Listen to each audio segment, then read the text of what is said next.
Media network racun fator bangkan akan isim beranggai itu isim keisum mesul isim wali kantor ampada saja beri amma tu prokopi kayaknya di nufa naturan affair kayaknya cuma fator bani kayaknya arah kayak seti ala hidam tu siasa orang memana hidak kayak sejiran lagan nanya tagak sejiran irrajiran ibi akasumas karena biaya sama saja apa biaya tiket setiap game pemuda movie Rafa misagaga siasa biyat Ethiopia kay sa demo jururat hati wantor bangkar rawan to ta ijo kabanne kan isim barangay ito hamatu borokopi kanya tinufan naturan afera kanya idam ton siasa orang mo manahida kaliti kay sa jiran haraguya yoki buya sabdami manahida kay sa tinya talaga tani tijuru ji ato kok jajura idam ton ni kunne gapin sangga patan han sumas halik abinsa Kolonel Gamancu ayana hasrato kan jerufi namun nuga bacu gara manahida advan sernan hakay sumais famani kan jerufi karma wal kabate amma rap mesa siasa biyiti kay sa di majru iban itan umat orang mor trawa ta majru hasrato namun ni maga siasa tim biyiti kay sa tidak manhahi kamu kan jerura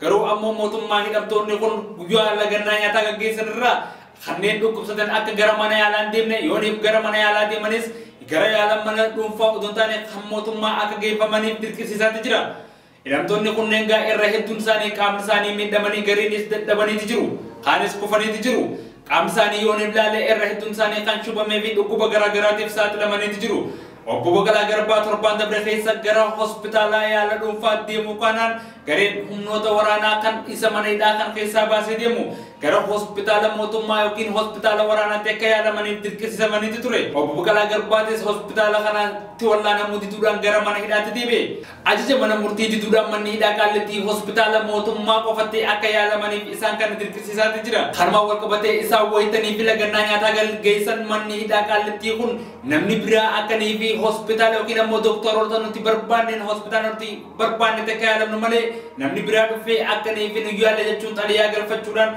man hidati galfatani tijiru kharma wal ko bate manni murti ti sera ka bin sayyidam to siasa oromo mirga manni murti ajaje sangkun ne yodo ko satan hospital motumma khanintain hospital berbadan tiala mo kan kabanjura kharma wal ko bate manni hidakal titis isangana garo hospital isam berbadan tialo infene hospital ifi berbadan tialo fade sera kabinsa mana murti wancap seva kasumas ajaja mana murti wan fura chudi dev ajajan mukina mohok ganang mana hida isan jirani kun aka gara mana murti tidiate wonto ta aka isa mana yala dum fati hingyalam ne isa dirkesi se aka ifsatani mana murti ti aka ka mani polisi mana murti tidiatan ajaje tuture garu isan is mana murti tidiatani ajaja grup barano dufen isan garo hospitala rakona genya biyeti ti wantecha garo hospitala motum mamale akani bi hospitala dum fa iddo brade mani walla namne jechuran orketi jira mani murtiga khana aka isan jaane tiyo kina mo aka manne murti yorok kon nagenya jirates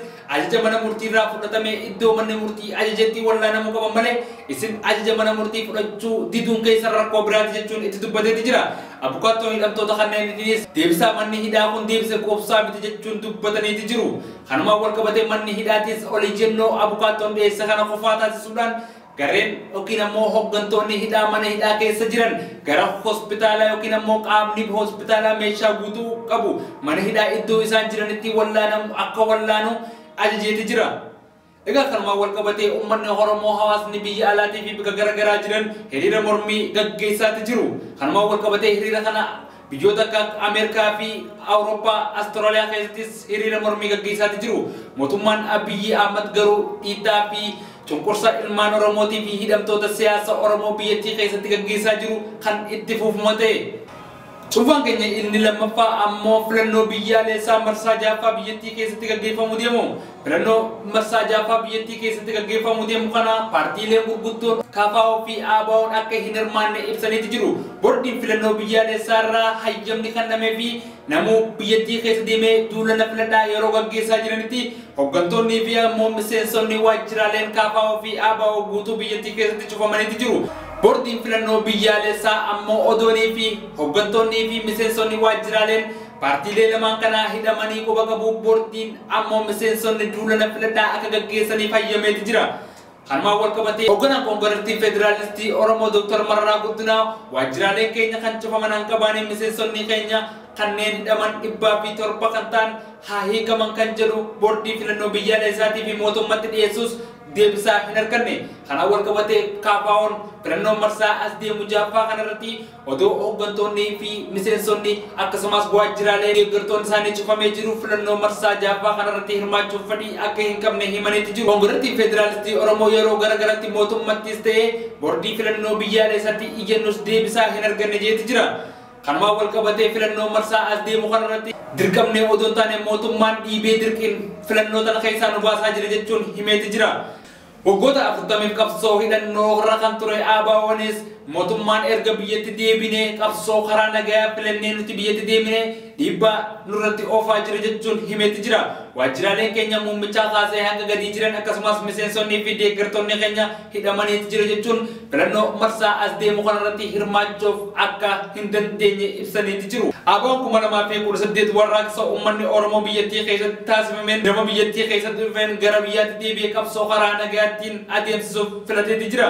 Kanuma wal qabatee odoo biyyatti deebi'ee yeroo muraasa hin turin mootummaa biyyattiitti wajjin atakaaroo keessa galeeti jira. Oromoo ABO'n akka jedhutti mootummaan dhiibbaa bara chaartaraa san nutti deebisaa jira jechuun ibsateeti jira.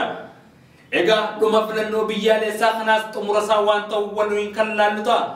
Paartiileen biyyattii guututti kanneen paartii mormituutaan biyyattii keessa deemuun duula filannaa gaggeessaati jira. Paartiileen gurguddoon Oromoo ammoo waajjiraaleen isaanii cufamanii miseensonni fi deeggartoonni isaanii hidhamaniiti jiru. Egaa filannoon marsaa kanaa filannoo dimokiraasii fi haqa qabeessa jechuun waan hin danda'amnedha. Dhuma filannoo biyyaalessaa kanaas kan waliin laallu ta'a. Qabxiin keenya inni xumuraa ammoo haala siyaasaa biyyattii keessatti deemaa jirudha. Muummichi ministeeraa yeroo ammaa tanaa biyyattii bulchaa jiru Abiyyi Ahmad erga gara aangootti dhufe dirree dimokiraasii ni bal'isa akkasumas filannoo haqa qabeessa ta'e ni gaggeessaa jira. Garuu ammoo jechi inni waadaa yeroo biyyattii yookiin ammoo aangoo biyyattii fudhatu deebi'ee yeroo ammaatiin wal bira qabanii yoo ilaalan ammoo garaagarummaa qaba. Yeroo ammaa tanaa biyyattii keessatti miseensonnii fi deeggartoonni paartiilee mormituu irra hedduun mana hidhaatti jiru. Akkasumas wal qabatee biyyattii keessatti raafamisaa fi wal waraasaatu jira. Gabaasa IOM'tti erga muummichi ministeeraa Abiyyi Ahmad gara aangootti dhufee kaasee namoonni 7,000 lakkaa'aman naannoo Beenishaangul Gumuz irraa baqachuudhaan Sudaan galaniiti jiru jira. Muummichi ministeeraa Abiyyi Ahmad erga wal waraasatii PLF wajjin eegalee kaasee biyyattii keessatti iddoo garaagaraa keessatti sarbaminsi mirgoota nammaatii fi dhala namaa raawwataati jira. Naannoo Tigraay keessatti yoo xiqqaate namoonni miliyoona 4.5 ta'an gargaarsa beelaatiif saaxilamaniiti jiru. Gariin buqqaanii kanneen 50,000tti lakkaa'aman Suudaanitti baqataniiti jiru. Akka gabaasa Amnesty International dhiyeenya kana baasetti naannoo Tigraay keessatti sarbaminsa mirgoota namummaa kan deemaa jiru mootummaan federaalaa yookiin ammoo mootummaan biyyattii bulchaa jiru quban qabu jechuun dubbateeti jira. Naannoo Adab qofa keessatti kanneen waraanni yookiin ammoo miseensi waraana Eertiraarraa dhufaniin ajjeefamanii namoonni nagaa 100 ol kan ta'u ragaa qabatamaan harkaa qaba jechuun ibseeti jira. Garuu ammoo muummichi ministeeraa Abiyyi Ahmad paarlaamaa irratti haasa'u taasisaniin naannoo Tigraay keessatti namoonni nagaa kan ajjeefame hin jiru jechuun dubbataniiti jiru. Akkasumas lolli naannoo Tigraayitti gaggeeffame xumurame jedheeti jira. Yeroo ammaa tanaa biyyattii keessatti iddoowwan garaagaraa naannoo Tigraay keessatti wal waraansaatu deemaa jira. Naannoo Tigraay durumaanoo akka beekamtu gargaarsa biyya alaa harka caaluudhaan yeroo ammaa tanaa sababa lolaatii fi vaayirasii koronaatiif jaamee hanqinni nyaataa biyya alaatii galu waan naannoo san hin seennee jecha namoonni miliyoona 4.5 ta'an beela hamaaf saaxilamuu dhaabbileen gargaarsa namummaaf irratti hojjetan ibsanii jiru. Yaman eega warraaqsa qabsoo uummanni Oromoo taasiseen gara aangootti dhufee as biyyattii keessatti wantoota gurguddoo namni biyyattii irraa hin eegne hedduu raawwateeti jira. Akkasumas sarbaminsa mirgoota namummaa haadhaa fi ilmoo wal biratti ajjeesuus raawwateeti jira. Kanuma wal qabatee Suudaan wajjinis wal waraansa keessa galeeti jira. Wal waraansa Suudaan wajjin kun Suudaan erganii fi Abiyyi Ahmad naannoo Tigraay wajjin wal haleeluu eegale booda Suudaan lafa Itoophiyaa waggoota 25 dura irraa fudhattee deebistee qabatteeti jirti. Kanuma wal qabatee pirezidaantiin Ameerikaa Joon Baayidenis Uhuru Kenyaattaa pirezidaantii Keeniyaatti wajjin haala qabeessa mirga namummaa Itoophiyaa keessa jiru wajjin mari'ataniiti jiru. Dhiibbaan ammoo sarbaminsi mirgoota namummaa kana caalaa naannoo yookiin ammoo Itoophiyaa keessattii fi naannoo Tigraay keessatti akka hin bal'anneef mootummaa Itoophiyaa dhisee mootummaa Keeniyaatti wajjin marii eegaleeti jira. Filannoo kanarratti niin injifadhe jechuudhaan kallattiin deemaa jira. Garuu ammoo biyya akka jirtutti gariin beelaaf saaxilamanii jiran gariin ammoo biyyarraa baqataniiti jiru. Kana hunda kan taasise egaa odoonii fi yeroo kallattiin gara aangootti dhufu miseensotaa fi paartiilee biyyattii jiru hunda mariisisee bikka takkatti qabinsa biyyattii tana ittiin ofuu danda'amu irratti walii galee biyyattiin gaaga'ama hamaa yeroo ammaan tanaa keessa jirtu kana keessa hin buutu. Kanumaan wal qabatee egaa biyyattii keessattis qaala'insi jireenyaa fi diinagdee ol ka'eeti jira. Namoonni biyyattii waan nyaatanii bulan dhabanii rakkachaati jiru. Kana hunda kan fide haala siyaasaa ilaalcha warra nafxanyaa yookiin ammoo qomoo warra duratti deebisanii biyyattii irratti dhaabuudha. Dhuma muummicha ministeeraa yookiin ammoo kan yeroo ammaan tanaa maraatee masaraa biyyattii keessa jiru kana kan waliin laallu ta'a. Maal akka ta'u yookiin ammoo kallattii qabate kana galmaan geetaa kan jiruu fi akkasumas raafaminsi fi dhiitaminsi mirga namummaa biyyattii keessatti deemu kun ammoo dirree siyaasaa bal'isee karaa nagayaatiin filannoo gaggeessa kan jirus kan waliin laallu ta'a. Egaa kabajamtootaa fi jaalatamtoota Oborraa Global Media Network irraa cuunfaan guyyaa har'aatiif qabne hammanumaa torban koppii biraatiin ammoo walitti deebinutti turtii gaarii.